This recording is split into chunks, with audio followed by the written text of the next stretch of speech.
صباح الفل. التاريخ طبعا بيعيد نفسه. التاريخ زي ما احنا عارفين ان في حكام بتتشابه مع حكام من حيث القوة، من حيث الضعف، من حيث ان هم خونة، من حيث ان هم جواسيس، من حيث ان هم اتباع لدول اخرى عن عمد او عن غير عمد.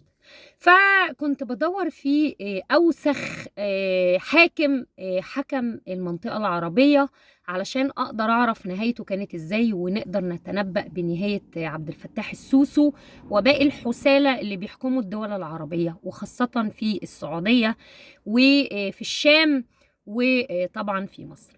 فلقيت ان اللي حكم الثلاث اماكن دولت في يوم من الايام كان عبد اسود، والعبد دوت تم شراؤه من سوق النخاسة. كان في وقتها بيع وشراء عبيد. العبد ده اسمه أبو المسك كافور الإخشيدي. كان عبد مخصي، اشتراه تاجر زيوت، وبعدين اشتراه منه الملك. بعد ما الملك مات، ابنه الكبير أو ابنه البكر كان عنده تقريبا 15 سنة، فكان أبو المسك كافور الإخشيدي هو الوصي على العرش، يعني هو الحاكم الفعلي لأرض الحجاز، لمصر، لبلاد الشام. انتوا متخيلين قد ايه الدول العربية دي دول منبطحة، او المنطقة العربية دي شعوبها منبطحة من قديم الازل. عبد، يعني خلاص عقمت ارحام النساء ان هي تلد حد يحكم البلاد غير خادم عند الملك.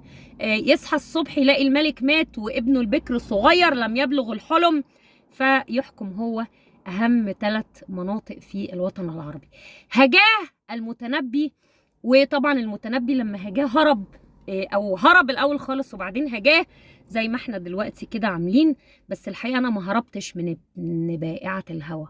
أنا أساسا بره مصر من قبل حتى ما ابن بائعة الهوى يكون ماسك أي منصب في الدولة المصرية، من أيام ما كان جاسوس صغير.